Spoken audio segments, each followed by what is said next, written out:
Hello and welcome to Fast and Factual. My name is Utsaf Parekh and here are the top stories of the day. Israeli War Cabinet Minister Benny Gantz has resigned from the Netanyahu government. Gantz has tendered his resignation over the disagreements on a post-war Gaza plan. While announcing his decision, Gantz said that Netanyahu is preventing Israel from approaching true victory. U.S. Secretary of State Antony Blinken is headed to West Asia again to push for a ceasefire deal. The top U.S. diplomat is paying his 8th visit to the region since the war between Hamas and Israel broke out. Blinken will head to Egypt first, then he'll go to Israel for talks.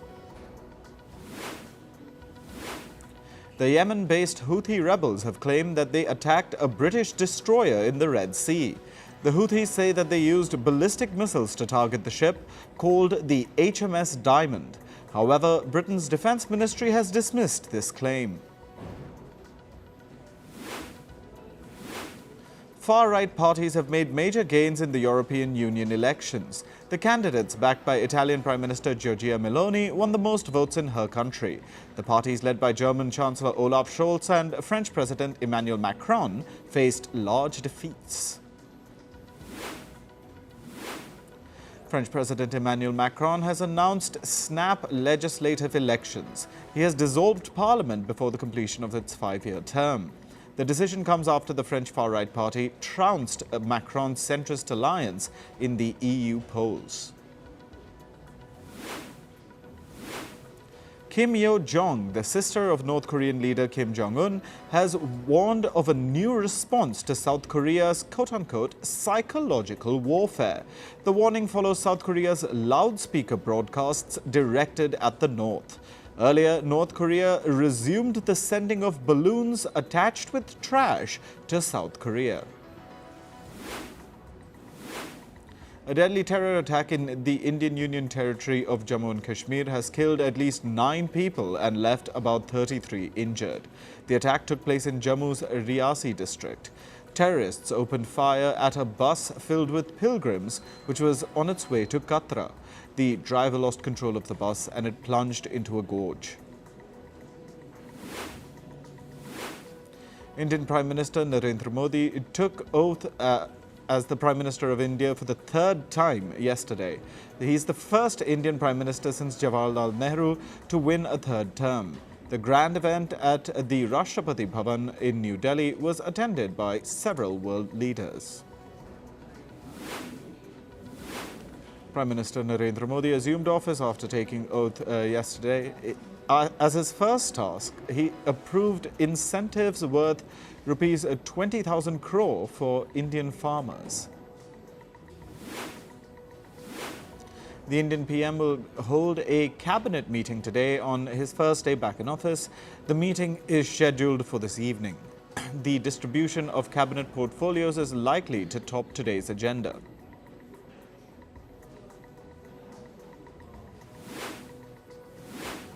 Along with the PM, his council of 72 ministers took oath yesterday.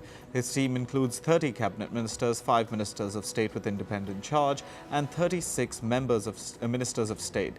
Some of the top names include Amit Shah, Rajnath Singh, JP Nadda, and S. Jaishankar. Prime Minister Narendra Modi's ministers include 7 women. 2 of them hold cabinet ranks. Former Finance Minister Nirmala Sitharaman is also a part of the government. After taking oath, Prime Minister Narendra Modi issued a message. He promised that India will continue to work for peace, progress and prosperity. He also said that India would continue to amplify the voice of the global South. The Indian PM met his Nepalese counterpart, Pushpa Kamal Dahal or Prachand, this morning. Prachand was in New Delhi to attend the Indian PM's swearing-in ceremony. The duo discussed the enhancement of relations between the two countries. And an unexpected guest attended Prime Minister Narendra Modi's swearing-in ceremony. A viral video shows a cat-like animal in the background as BJP MP Durga Das Uiki greeted President Murmu after taking his oath. The clip left viewers speculating as to whether or not it was a leopard, an ordinary cat, or a dog.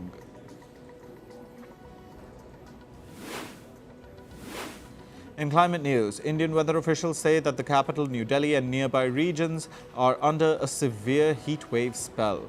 The conditions will likely persist till Thursday. Delhi's maximum temperature on Sunday touched 42.5 degrees Celsius. The region is set to get even warmer in the coming days. A massive fire broke out in Udhampur's Pingar forest area in the Indian Union territory of Jammu and Kashmir. Forest officials have deployed dozens of firefighters to contain the blaze. According to reports, a large amount of natural resource wealth has been lost in this fire. Wildfires continue to ravage the world's largest tropical wetland, the Pantanal wetland in Brazil. The fires are now advancing towards the Bolivian border. Due to weak rainfall last year, the region has become more vulnerable to fires. High temperatures have caused an intense drought in Mexico's Querétaro state. The mercury has crossed 40 degrees Celsius in some areas. Over the weekend, thousands of dead fish blanketed the surface of a lagoon in Mexico's northern state of Chihuahua. According to the Mexican government, a drought of some form is afflicting nearly 90% of Mexico. In Austria, floods ravaged parts of the Styria state. Streets were submerged in the town of Deutsch-Feistritz. The Austrian weather department is forecasting more rain for today and tomorrow. On to business and tech news. Apple's Worldwide Developers Conference is set to kick off today. The iPhone maker is expected to make several big announcements during the four-day event. A special focus will be on artificial intelligence. Apple is expected to unveil next-generation software for iPhones, iPads, Macs, and other products. Apple will likely showcase some of its upcoming AI-powered tools. Its voice assistant Siri is also reportedly getting an AI update. Microsoft has unveiled new versions of its gaming console, the Xbox. The tech giant has introduced three new consoles: Xbox Series X, Xbox Series S, and a special version of the Series X console. The firm has also released trailers for more than a dozen video games. This includes the next installment of Call of Duty and Doom: The Dark Ages. This comes as the gaming industry has been mired by a slowdown. India's fintech firm Paytm is laying off some of its employees. The firm says it's part of the company's restructuring plan. Paytm hasn't revealed the number of employees that they'll let go. In May, the firm's CEO said that they want to reduce expenses on employees. Earlier this year, India's central bank imposed restrictions on Paytm's banking unit, which has impacted its income. Norway's sovereign wealth fund plans to vote against Elon Musk's $56 billion pay package as Tesla CEO. Norway's sovereign wealth fund is Tesla's eighth largest shareholder. The sovereign fund says it is concerned about the size of the payment. Elon Musk's 2018 pay package was nullified by a U.S. judge earlier this year. However, Tesla shareholders are set to vote on reinstating the package next week. Meanwhile, Elon Musk said that Tesla will not launch an upgraded version of its Model Y cars this year. This comes as the electronic car giant has been facing a slowdown in demand for its cars. Earlier, it was reported that Tesla might refresh its existing car models to boost demand. Swedish luxury car maker Volvo is reportedly planning to shift its production from China. The car maker will likely move its production to Belgium. This comes as the European Union is considering action against imported Chinese cars. The EU is planning to introduce new tariffs on Chinese cars.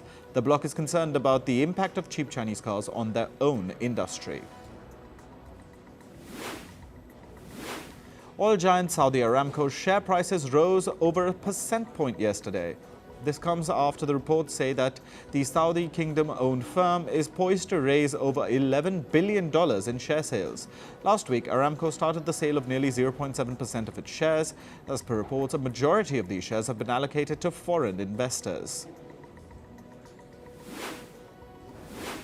American investment firm Elliott Investment has reportedly bought a nearly $2 billion worth stake in Southwest Airlines. The investment firm plans to push for changes at the airline. This comes as Southwest Airlines has been facing a slowing demand. Earlier this year, the airline said that it was expecting slow revenue growth this year. The UK's financial market watchdog is reportedly planning to overhaul public listing norms in the country. The move aims to make it easier for companies to list their stocks on the London Stock Exchange. This comes as the number of initial public offerings has significantly declined in the UK. The new rules are expected to be announced after the UK general elections. The euro slipped to a one-month low against the US dollar today. The European Union's currency fell a half a percentage point to touch 1.07 against the US dollar. This comes as investors were concerned over the EU elections. Exit polls indicated a surge of far-right parties at the polls. The euro is used by 20 EU countries as a common currency. Moving to sports news, India beat Pakistan by 6 runs at the ICC T20 World Cup yesterday. The match took place at New York's Nassau County Stadium. India were the first out to bat. After a shaky start, Rishabh Pant's 42 runs gave India a modest 119 to defend. It was the bowlers who ensured India's victory yesterday. Leading the way was Jasprit Bumrah, who picked up 3 wickets for just 14 runs. Scotland defeated Oman at the T20 World Cup Group B match. Batting first, Oman posted 150 on the board.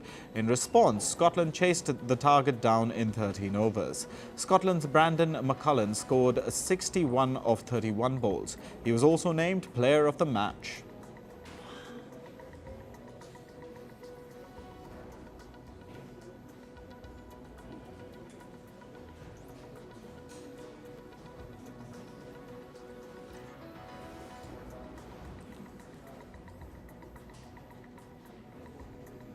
In football, Italy defeated Bosnia and Herzegovina 1-0 yesterday.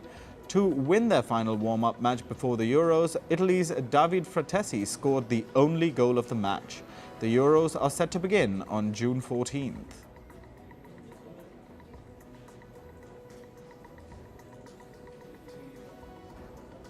Argentina warmed up for the defense of their Copa America crown with a 1-0 friendly victory over Ecuador. The friendly took place in the U.S. city of Chicago. Argentina's Angel Di Maria scored the only goal of the game. He managed to bag his 31st international goal in the 40th minute of the match. In tennis, Carlos Alcaraz defeated Alexander Zverev to clinch his maiden French Open title. Alcaraz won the first set 6-3, but then Germany's Zverev recovered to win the next 2 sets 6-2, 7-5. Things were looking bleak for Spain's Alcaraz, but he managed to turn it around. Alcaraz won the 4th set 6-1 and the 5th and final set 6-2. This was the Spaniard's 3rd Grand Slam title. He had won the 2022 US Open and the 2023 Wimbledon as well. Iga Swiatek has become the French Open champion for the 3rd straight time. Swiatek crushed 12th seed Jasmine Paolini on Saturday to claim the crown. The victory brought Swiatek her 5th Grand Slam title. She's also become the 3rd woman to capture 3 consecutive French Open titles after Henin and Sellers. Coco Gauff and Katerina Siniakova claimed the French Open women's doubles title yesterday. The duo secured a 7-6, 6-3 victory over Italians Sara Errani and Jasmine Paolini. The win was Siniakova's 8th women's Grand Slam doubles crown and Gauff's 1st. India's top-ranked singles player Sumit Nagal won the Heilbronner Neckar Cup ATP Challenger. He defeated Switzerland's Alexander Ritschard in the three hard-fought sets 6-1, 6-7, 6-3 yesterday. With this title triumph, he will be entering the top 80 of the ATP rankings, making him eligible to compete at the Paris Olympics next month.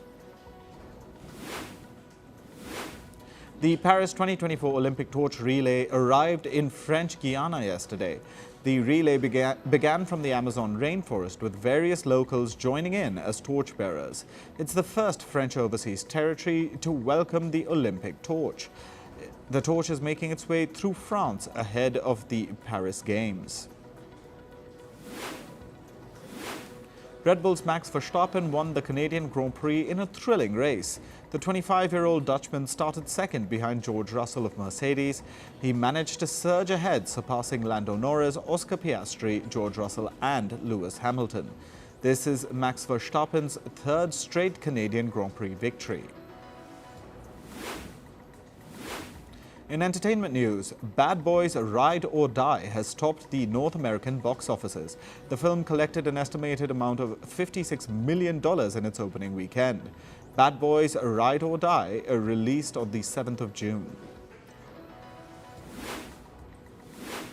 Marvel released a new trailer of Deadpool and Wolverine. The video promises high-octane action scenes between the pivotal characters. The trailer also hinted at a cameo by Lady Deadpool, who's also known as Wanda Wilson. The film will release on the 26th of July. Actor Whitney Peake has been roped in to Tommy Wirkola's untitled shark thriller. She'll be seen in the film alongside Phoebe Dynevor. The shooting will commence in July this year in Melbourne in Australia. The story will revolve around a community of people attacked by sharks. Brian T., who played the role of Dr. Choi in Chicago Med, is open to returning to the show. He says that if the time is right and the right storyline comes along, perhaps this could happen. T is now directing episodes of the medical drama.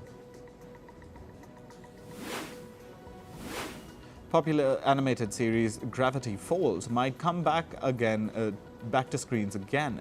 Disney is in talks with the show's creator to develop a plan. The 20-episode show premiered on Disney in 2012. The show follows the lives of two siblings who investigate mysteries. Taylor Swift's Tortured Poets department has scored its seventh straight week at the #1 spot on the Billboard 200. Poets is the first album to spend 7 weeks at #1 since Morgan Wallen's One Thing at a Time. The album released on the 19th of April. According to reports, Jennifer Lopez and Ben Affleck's $60 million marital mansion is on sale. They bought the house a year ago after house hunting for a long time. This comes after reports started doing the rounds, suggesting that the couple is headed for a divorce. The rapper Sean Combs' honorary degree from Howard University has been revoked. They will also return Combs' $1 million contribution and cancel his other $1 million pledge. This comes after a video of him assaulting his former girlfriend was released online. Xbox Games revealed that the Call of Duty Black Ops 6 will launch on the 25th of October. It'll be available for paid users with the Xbox Game Pass subscription. Gameplay footage for the new Call of Duty was unveiled at a theater in Los Angeles. UK TV presenter Michael Mosley was found dead in Greece. His body was recovered from the Agia Marina beach on Simi Island. His wife said that he might have taken a wrong turn and collapsed before he could reach the beach. The 67-year-old Mosley was well known in Britain for his regular appearances on television and radio.